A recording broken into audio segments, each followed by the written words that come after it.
Hey guys! Today I will recap a horror movie titled Evil Dead. Spoilers alert, let's dive into the movie. The film starts with a young woman walking through the woods. She's dripping with blood. A figure stalks her and eventually jumps her, throwing a bag over her head and having his redneck buddy whack her with the butt of his axe. The woman wakes up in a cellar in the presence of a woman who speaks only Welsh, and she's surrounded by what appear to be burned victims. The young woman's father appears before her. She asks for her mother, and the father tells her that she killed her mother. The old woman hurries the father to kill his daughter, and so he douses her with gas as she pleads with him. Before he can strike a match, the young woman tells him she will eat his soul. Her eyes turn yellow, and as the father drops the match, she appears demonic and starts thrashing. The father raises a shotgun, tells her he loves her and then blasts her head clean off her shoulders. Sometime later, a car is driving to a quiet part of the woods where a cabin is. We meet David, his girlfriend Natalie, and their friends Olivia, who is a nurse, and Eric. Olivia tells David his sister Mia is waiting for him in the back. David finds Mia, sitting on an old broken down 1973 Olds Delta 88, smoking a cigarette while drawing. He tells her she looks beautiful, but she thinks he's being a liar. The group enters the cabin, where Mia complains about a smell. We learn here that Mia fondly remembers her mother, but David doesn't want her to. It also appears that their mother was emotionally abusive toward Mia. Everyone gathers around a well. Mia, being a recovering drug addict, pulls out a bag of powdered drugs and pours it down the well, vowing to be done with it for good and going cold turkey. Olivia tells David that this isn't the first time they've tried to get Mia off drugs. Eric tells him that she lasted 8 hours before relapsing and overdosing, in which she legally died but was revived. That evening, Mia starts screaming as she is apparently suffering from withdrawals. Olivia gives her a sedative but Mia continues complaining about a rotten smell that nobody else seems to notice. Their dog, the grandpa, sniffs around the floor where they find a door leading to a cellar under a rug. The floor is smeared with blood. David and Eric go into the cellar and discover the stench is coming from the rotting corpses of animals. They also find the evil book from before, wrapped in wires and plastic. The next day, Mia is wandering outside in the rain. Eric opens the cover of the book, which is scribbled all over with warnings like "leave this book alone" and "do not fucking read this." Naturally, Eric looks through it and finds a page with some words scribbled out and the warning to not speak, write, or hear what is in it. He puts a piece of paper over the book and shades over it with a pencil, revealing several words that he begins to read. Outside, Mia starts being sick and hears a faint voice calling her, and then sees a figure staring at her. She comes into the cabin and starts grabbing her things, saying she can't be there anymore. She jumps out the window and steals Eric's car, but as she drives through the woods, she sees the figure again and drives the car into a swamp. When she comes to, Mia tries to get out, but the figure rises from the swamp, and she runs away, tumbling into a thorn bush. The branches and sticks wrap themselves around her arms and legs, and the figure, which is a bloodied and horrifying version of herself, regurgitates a black wormy thing with thorns that make its way up Mia's leg and goes right inside her. David and Olivia hear her screaming and find her. The group suspects she was trying to harm herself. David goes into her room, and she tells him that there is something in the room with them. He goes outside and sees blood on the ground. He calls for Grandpa and finds him in a hole beneath the tool shed. Grandpa is whimpering. David runs into the tool shed and pulls him out of the hole, but he's dead. David suspects Mia bludgeoned him to death with a hammer that was lying nearby. He runs back into the cabin and tries to get to Mia, but she's taking a shower.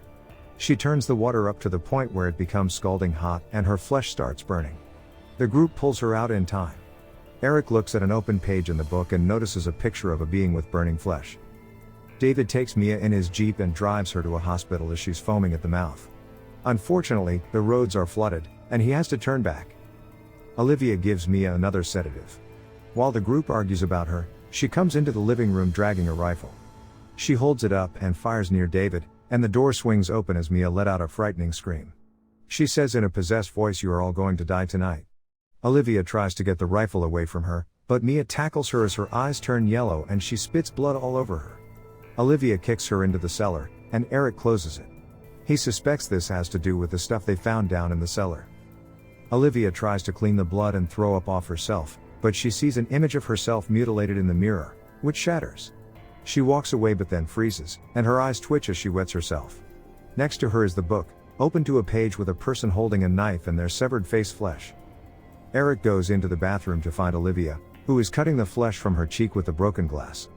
Horrified, he stumbles backward and slips on the cheek flesh. Olivia stabs him with the broken glass and then in the face with the needle.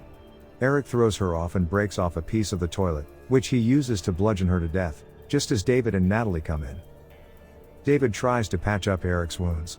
He tells Natalie to bring a jug of water and sugar. Eric tells her to stay away from Mia.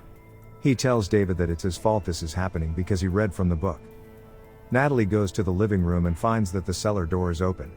Mia is still down there, crying and asking for help. As Natalie tries to go down and get her, Mia's voice becomes low and demonic and threatening, saying he won't stop until he has all of you. Natalie tries to run but Mia grabs her and bites into her hand.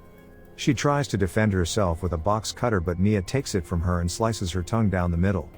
She grabs Natalie and kisses her, forcing blood into her mouth. David finds them and pulls Natalie out. They nail the cellar door shut, locking Mia down there. David finds Eric trying to burn the book, but it doesn't work. He tells David about what he knows from the book. An evil entity has been unleashed, and it's attached to Mia's soul.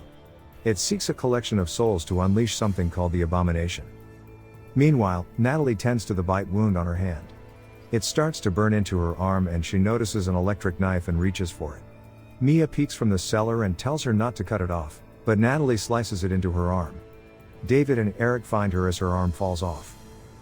Eric tells David there are 3 ways to put an end to this: bury Mia alive, dismember her, or burn her alive. David refuses to do any of that, and Eric calls him a coward.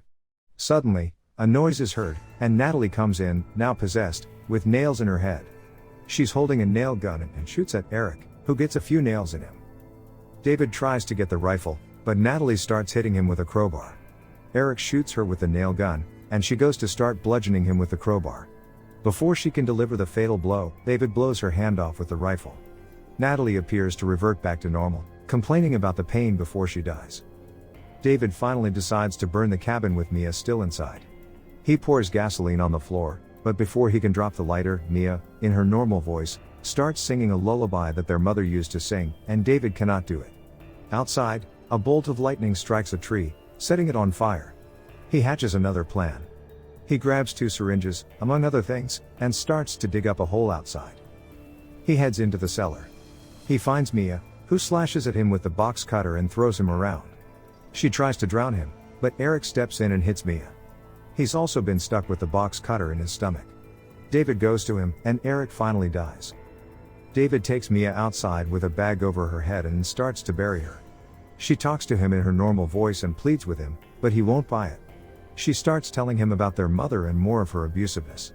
Their mother kept asking for David, who was never there, and how Mia would have to keep telling her he's coming back. He completely buries her and then waits a while as the rain stops and the fire on the tree goes out. David digs Mia back up and pulls her out.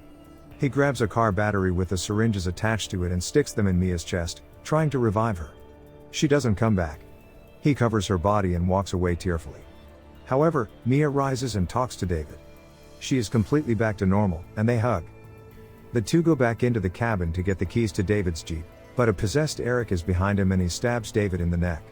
David goes into the hallway and gets Mia outside and locks her out. He grabs the rifle and shoots at the gasoline container, letting it consume the cabin in flames and killing himself and Eric for good. Outside, it starts raining blood. A hand bursts from the ground and grabs at Mia. It's the abomination. It chases after Mia, who grabs a chainsaw from the tool shed and tries to run. She hides under the Jeep and manages to slice off the abomination's legs, crippling it. As she tries to run, though, the abomination tips the Jeep over and it falls on Mia's arm. She pulls herself free, severing her arm. The abomination inches toward Mia, but she sticks her arm into the handle of the chainsaw and kills the abomination. Its corpse sinks back into the ground.